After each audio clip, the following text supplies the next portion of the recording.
हा नराधम जर मेला तर न्याय मिळेल का? बिलकुल नाही. म्हणजे नसरापूरच्या त्या गोठ्यामध्ये जे घडलं ते जर आठवलं तर काळजाचं पाणी पाणी होतं.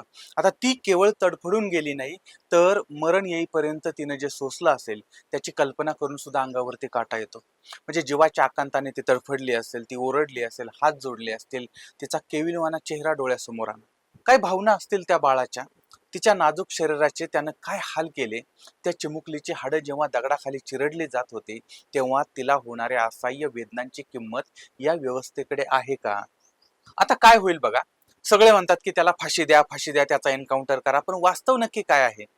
तर पोलीस कोठडी, त्यानंतर न्यायालयीन कोठडी, किंवा ही कोठडी ती कोठडी, त्याच्यानंतर त्याला वाचवायला वकिलांची फौज उभी राहील, युक्तिवाद होतील, मानवी हक्काच्या गप्पा मारल्या जातील, कोर्टामध्ये तारीख पे तारीख, तारीख पे तारीख सुरू होईल, फास्ट ट्रॅकचा सगळा देखावा समोर येईल, त्यानंतर वरचं कोर्ट, त्यानंतर त्याच्यावरचं कोर्ट, आणि तोपर्यंत हा हैवान सरकारी जावई होऊन आपल्याच जनतेच्या टॅक्सच्या पैशावरती तुरुंगात बसून फुकटचं खात बसेल. मग करायचं काय? अनेकांच्या मनामध्ये विचार येतो की नाही, मग ती जशी गाडी पलटी झाली तशी गाडी पलटी होईल, त्याला गोळ्या घाला, त्याला मारून टाका, त्याला असं करा, त्याला तसं करा. इतकं सोपं मरण त्याला द्यायचं का? किंवा द्यावं का? त्याला गोळी लागली, काही सेकंदात त्याचा जीव निघून जाईल. गाडी पलटी फिलटी काहीतरी झाली, असं काहीतरी झालं तरी सुद्धा काही क्षणामध्ये तो संपून जाईल. पण त्या चिमुकलीनं सोसलेल्या वेदनांचं काय? त्या नराधमाला असं मरण मिळायला पाहिजे की त्यानं स्वतःच्या मृत्यूची भीक मागितली पाहिजे, आणि तो प्रत्येक क्षणाला क्षणाला मेला पाहिजे, आणि तरी सुद्धा तो जगला पाहिजे. त्याच्या शरीराचा प्रत्येक भाग त्याच्या वेदनेनं असा थरथरला पाहिजे, आणि माझ्या शिवरायांनी जसं रांझेच्या पाटलाचा चौरंगा केला तसा भर चौकामध्ये त्याचा चौरंगा करून त्याला ठेवला पाहिजे, लोकांना बघण्यासाठी. ज्या वेदना त्या बाळानं भोगल्या ना, त्याच्या लक्षपटीनं वेदना त्या नराधमाला झाल्या पाहिजेत, तरच भविष्यामध्ये अशा नराधमांवर चाप बसेल. पण इथं काय, शिक्षा गुन्हेगाराला मिळते का पीडितेला मिळते?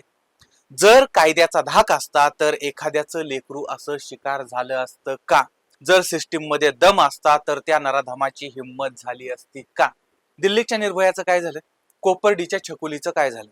आणि अजून किती लेकरांचे जीव जाणार आहेत, आणि अजून किती आयांची कुस ही कोरडी होणार आहे, अजून किती कोकुळांचं स्मशान होणार आहे?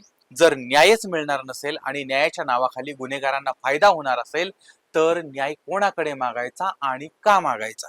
पण तरीही आता या सरकारला आणि या व्यवस्थेला आमची एक नम्र विनंती आहे की त्याचे हजारो तुकडे करा, पण त्या शेवटच्या तुकड्यापर्यंत तो जगला पाहिजे. त्याला इतकी तडप द्या की कुत्रही त्याच्या मृत्यूवरती रडणार नाही, कारण जोपर्यंत अशा राक्षसांना कायदेशीर प्रक्रियेच्या नावाखाली त्याला वाचवलं जातं, तोपर्यंत या देशात कोणीही सुरक्षित नाही. आणि हा फक्त राग नाही, तर तो आक्रोश आहे एका बापाचा, एका भावाचा, एका मुलाचा, आणि हताश झालेल्या समाजाचा. परत एकदा सांगतो, आम्हाला शिक्षा नकोय, आम्हाला दहशत हवी आहे कायद्याची. कायद्याची भीती ही गुन्हेगारांना वाटली पाहिजे, सर्वसामान्य नागरिकांना नाही.